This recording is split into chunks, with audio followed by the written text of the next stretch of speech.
Колко често ви се случва да седите в един кръговрат на училище или работа и след това се прибирате вкъщи и скролвате в TikTok, докато дойде време да заспим и след това се повтаря деня наново?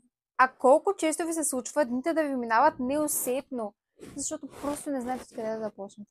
Бъдете спокойни, аз бях по същия начин и сега ще ви покажа как преодолях това. Преди да продължа с видеото, оставям социалните си мрежи, за да може да виждате много повече от моето ежедневие и още такива видеа. Неоспорен факт е, че това е новата професия на 21 век. Някои хора смятат това все още за шега работа, както беше семейството ми. А други хора са доста по-широко скроени на тази идея и вярват в тези новооткрити професии. Сега, защо аз го наричам професия? Лично аз бях свидетел на много хора, които бяха супер против тази цялата идея, виждаха тази професия като насмешка и когато станеше на въпрос, просто ми казваха: човек, намери се нормална работа, спри да се занимаваш с тези тъпи видеа. Хора с образование, до момента, в който не започнеш да изкарваш повече пари от тях за по-малко работа и не станеш разпознаваем. Но, тук не се бъркайте, че да се създаде на съдържание е лесно.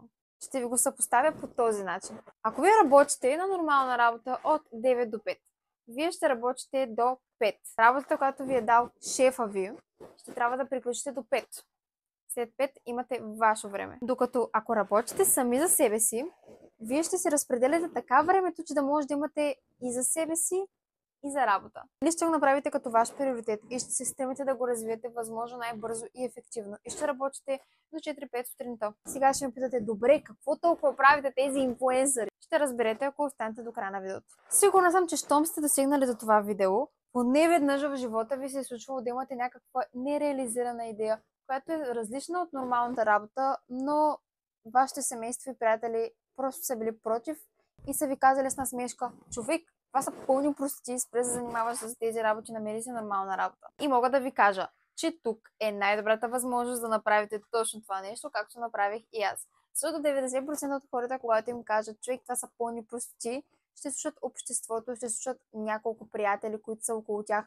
Защото така, когато ви се получи, ще ви гледат по абсолютно различен начин. Щом този някой ви е казал тези изречения, че няма да ви се получи, че това е пълна простотия, не забравяйте, че това са техни нагласи, а не ваши. И дори да нямате опит преди да сте казали нещо, просто опитайте. Не забравяйте, че с опита се учим и каквито грешки правим, се учим за следващия път да не се повтарят. И за да може най-лошото, което може да стане, да се провалите, да видите къде ви е грешката и следващия път, когато пробвате да го направите, наистина да ви се получи с още повече опит, който сте изградили.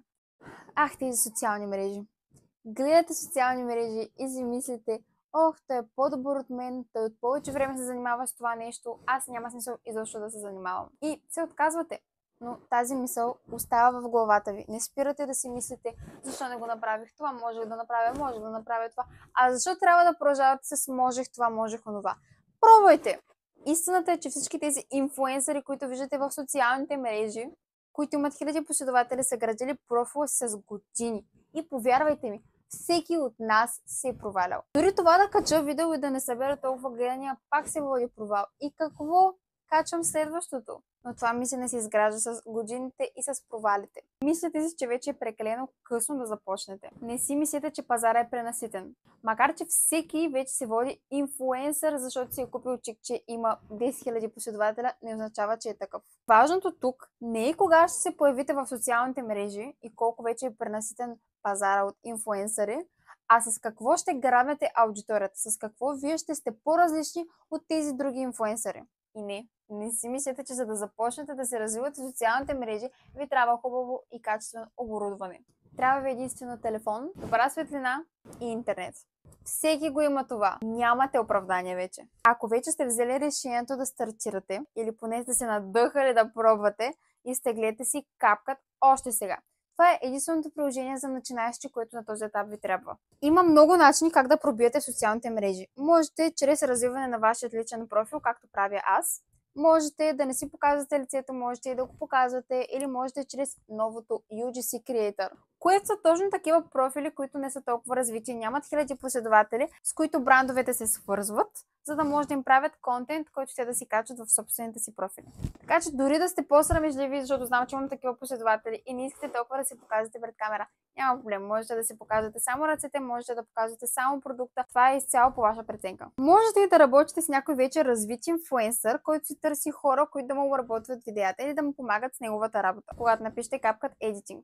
Изберете едно от тези, които ви изборих и просто започвайте. А и вече има чат GPT. Можете да питате каквото ви дойде на къла ChatGPT за конкретната ниша, която сте си подбрали и ChatGPT ще ви даде възможно най-много информация, ако сте подбрали правилните въпроси за това, което ви интересува. И не се притеснявайте да взимате идеи от други креатори, защото абсолютно всеки от нас го прави. Дори можете да напишете в ChatGPT нишата, която сте си избрали, например забавни видеа, и ChatGPT ще ви даде готови идеи, по които можете да действате и да снимате и дори можете да си ги украсите по ваш стил. Ако искате още различни идеи, просто напишете в търсачката в TikTok Funny Videos, ако говорим за тази ниша, и ще ви излязат всякакви забавни видеа, които вие можете просто да вземете и да направите. Сега наистина хубаво е да промените малко това, което сте гледали в предишното видео, защото, както споменах, хубаво е вашето видео да се различава от това, което сте гледали. За да може все пак аудиторията да има наистина причина да ви последва, а не да гледа едни същи видеа в форито си. Снимате и качвате. Да, чухте ме правилно. Качвате без да ви интересува за мнението на останалите и с постоянство и качване на видеа, още и още видеа, независимо колко са ви гледанията, ще видите прогрес, обещавам ви. Ако искате да направя видео по-подробно за как обработвам, как заснемам, как качвам видеята си, за да станат вайрал, пишете ми в коментарите. Някои си мислят, че съм с огромен късмет за това, което съм постигнала в социалните мрежи, което изобщо не е така. Това съм аз. Преди 3 години. Точно нямаща си на идея какво да прави с живота си. Нито имах визията, нито имах целите, нито имах подкрепата на родителите си за това, което исках да постигна. Просто знаех, че искам да живея различен живот от останалите.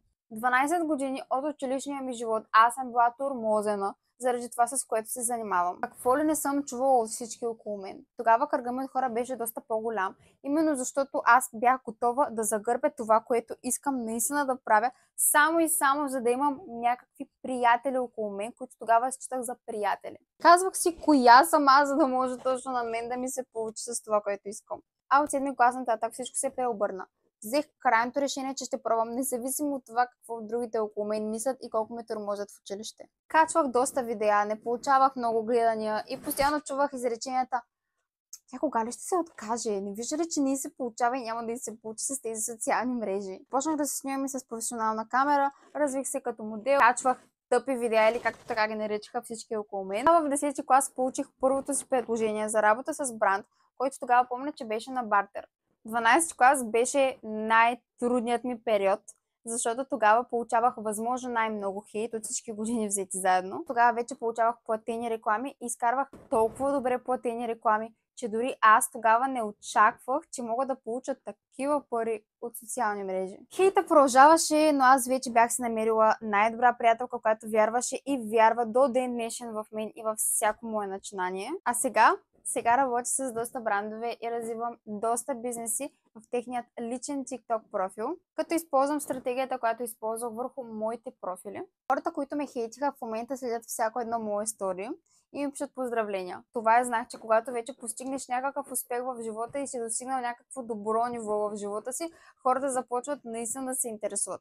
Докато сте в процес, като цяло никой толкова не показва интерес. Обаче не забравяйте, че дори да ви хейтят, те ви наблюдават отстрани и гледат дали ще ви се получи.